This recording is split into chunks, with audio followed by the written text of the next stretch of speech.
మీరు all India రేడియోలో పనిచేసే క్రమంలో మొట్టమొదటిసారిగా మీరు తీసుకున్న పారితోషికం ఎంత ఉండొచ్చు? అది జీతమే. ఎంత? 3,000. ఓకే. ఇది ఎప్పుడు 1970. అంటే ఇవాళకి 53 ఏళ్ల క్రితం. అది జాగ్రత్తగా దాచుకున్నాను కూడా. ఓకే. మొదటి జీతం అంటే ఖర్చు అయిపోయింది, మీరు అడగండి. ఓకే. అయిపోయిన తర్వాత నేను అప్పుడు మా స్నేహితులతో అనేవాడిని, ఏదో ఒక రోజు మన తెలుగు నేలకి టీవీ వస్తుంది, నేను అందులో పనిచేస్తాను, వాళ్ళని పిచ్చోడిని చూస్తున్నాడు ఏ పోవాను అలా అంటున్న టైంలో ఈ సైట్ ప్రోగ్రామ్ స్టార్ట్ చేశారు. ఓకే. చేసి మమ్మల్ని పిలిచారు. మీకు రేడియోలో అనుభవం ఉంది కదా, ఆ వ్యాఖ్యానం అవి ఇక్కడ చెప్పండి. అక్కడ తేడా ఏంటి, రేడియోలో అయితే ఇలా తల వంచుకుని మైక్ ముందు చెప్పేస్తారు, అక్కడ మైక్ను చూసి చెప్పరు. అవును. ఇక్కడ కెమెరా చూసి చెప్పాలి. సరే, దానికి ఏంటంటే చిన్నప్పటి నుంచి స్కూల్లో కాలేజీలో నాటకాలు వేయటం నాకు అలవాటు. ఓకే. ఓకే. నేనే రాసి వేసేవాళ్ళం, రవీంద్ర భారతిలో వేశాం. ఓకే. దానివల్ల స్టేజ్ మీద ఎలా ప్రవర్తించాలి అనేది కొంత అనుభవం ఉంది. ఇప్పుడు కెమెరాను చూస్తే ఎలా ప్రవర్తించాలి అనేది కొంత ఎక్స్పీరియన్స్ ఆల్రెడీ ఉంది. అది ఉపయోగపడింది. సరే, ఇక్కడికి వచ్చి స్టార్ట్ చేశాం. అంటే మొత్తం మీద టీవీలో కనిపించడానికి మీకు నాటక రంగమే తోడ్పడింది అంటారు. మొట్టమొదటిసారిగా టీవీలో వార్తలను ప్రజెంట్ చేసే క్రమం మీ ఫీలింగ్ ఎలా ఉండేది సార్? మొన్న ఇటీవల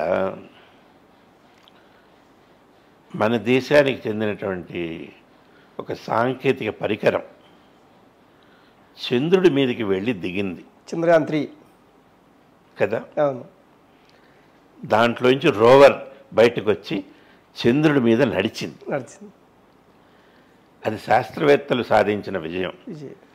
అది నడుస్తుందా, ఇది అక్కడ చక్కగా దిగుతుందా, ఎందుకంటే అంతకుముందు ఒకటి విఫలమైంది. సెకండ్ మొత్తం ప్రపంచం సంగతి ఒక ఎత్తు, మనమందరం ఒక ఎత్తు.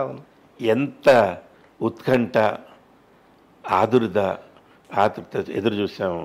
ఆ న్యూస్ కూడా అలా ఉండేది.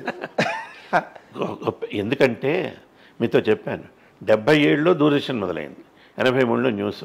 ఈ 6 ఏళ్ళు నేను అన్ని ప్రోగ్రాములు చేశాను. ఓకే. అనౌన్సర్ చేశాను, ఇంటర్వ్యూలు చేశాను, ఓకే, డ్రామాలు వేసాం. ఓకే. కొత్త కాదు, కానీ అంటే నేను ఉద్యోగం ఇచ్చింది నాకు వార్తలకి. ఆ వార్తలు చదవటం అంటే ఇదిగా ఉండదు. అందువల్ల ఎలా ఆ రోజు 15 నిమిషాలు గట్టిగా 2 వార్తలు చదివేటప్పుడు 10 నిమిషాలు అయిపోయింది. ఓకే.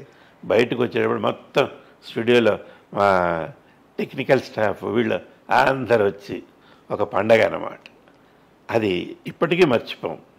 మీతో కోట శ్రీనివాసరావు, మిగతా అంటే కొంతమంది మీతో కలిసి వర్క్ చేశారంట. వాళ్ళు వర్క్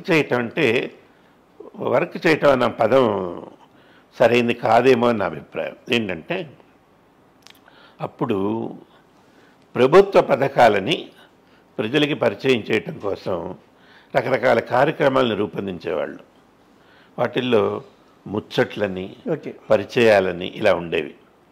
ఇవేంటంటే ఒక చెట్టు సెట్ వేసేవారు, దాని కింద రచ్చబండని వేసి వీళ్ళు కూర్చునేవారు. దీంట్లో కోట శ్రీనివాసరావు గారు, సుబ్బరాయ శర్మ, దేశరాజ్ హనుమంతు, తర్వాత చంద్రశేఖర్, తర్వాత సుదర్శనం గారు, ఇలా పెద్దవాళ్ళందరూ కూడా, అంటే ఇవాళ పెద్దవాళ్ళు, అప్పుడు చిన్నవాళ్ళు. మరి ఇది ఎప్పుడో 30 ఏళ్ల కిందట. అప్పుడు కోట శ్రీనివాసరావు స్టేట్ బ్యాంక్ ఆఫ్ ఇండియాలో క్లర్క్గా పనిచేసేవాడు. ఓకే. తర్వాత రోహిణి కుమార్ అని ఆయన ఉన్నాడు, భావనాచారిని. ధర్మవరం సుబ్రహ్మణ్యం కూడా ఆయన తర్వాత వచ్చాడు, ముందు రాలా. ఆయన రావటం మా వ్యవసాయ కార్యక్రమాలకి వ్యాఖ్యానం రాయటానికి వచ్చాడు. అలా వచ్చిన మనిషి మెల్లిగా తను కూడా స్క్రీన్ మీద కనబడటం. అంటే భగవంతుడు వీళ్ళందరికీ స్వతహాగా నటించే శక్తి ఇచ్చాడు. చక్కటి భాష, మొహం పలుకుతుంది. అందువల్ల వీళ్ళు మెల్లిగా ప్రయత్నం చేస్తూ నటనలోకి, అక్కడి నుంచి వీళ్ళందరూ అలా వచ్చిన వాళ్ళు అనమాట. అంటే ఆ తర్వాత భానుప్రకాష్ అని ఒక ఆయన ఉండేవారు. Okay sir. ఆయన హెచ్ఎంటీలో పనిచేసేవారు. ఆయన వేశారు. ఓకే. ఇలా చాలామంది. ఓకే. ఆ తర్వాత కొంతమంది, ఈయన రాళ్లపల్లి, తనికెళ్ళ భరణి. ఓకే. ఇంకోటి ఏంటంటే అప్పట్లో ఈ తల్లావజ్జల సుందరం అని కూడా ఉండేవారు. ఇలా నాటకాలు వేస్తున్న వాళ్ళకి టీవీలో అవకాశం రావటం అంటే సినిమాలో వచ్చినంత ఆనందం. ఓకే. ఎందుకు, ఈ మాధ్యమం కొత్తది.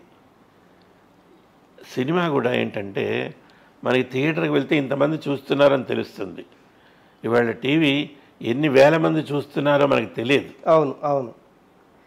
అప్పుడేంటి, ఒకటే ఛానల్ దూరదర్శన్.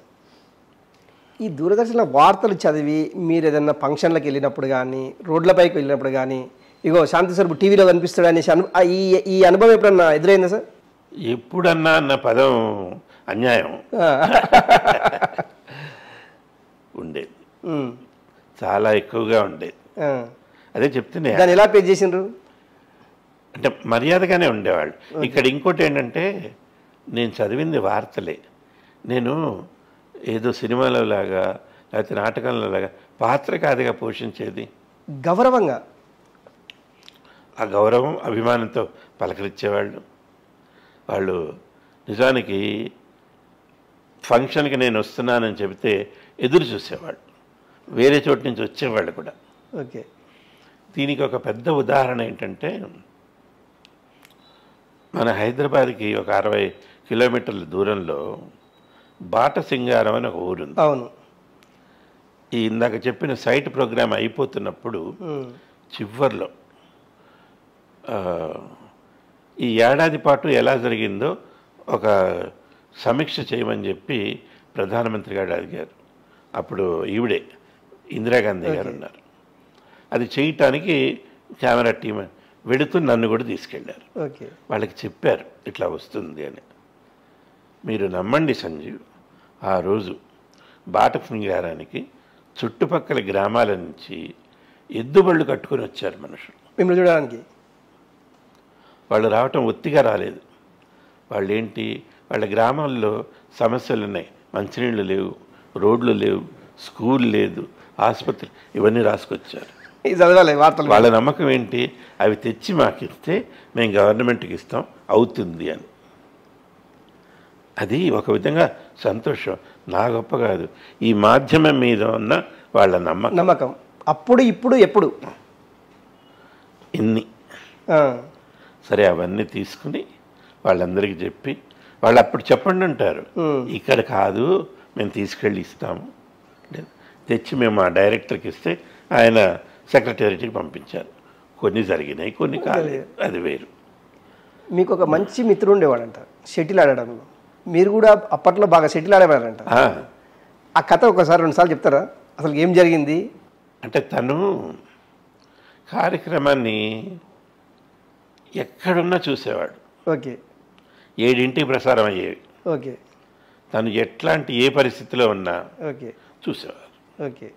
ఎంతగా చూసేవాడంటే, ఇంకోటి వార్తలు నేను రాయను, అవును, సంపాదకులు రాస్తారు.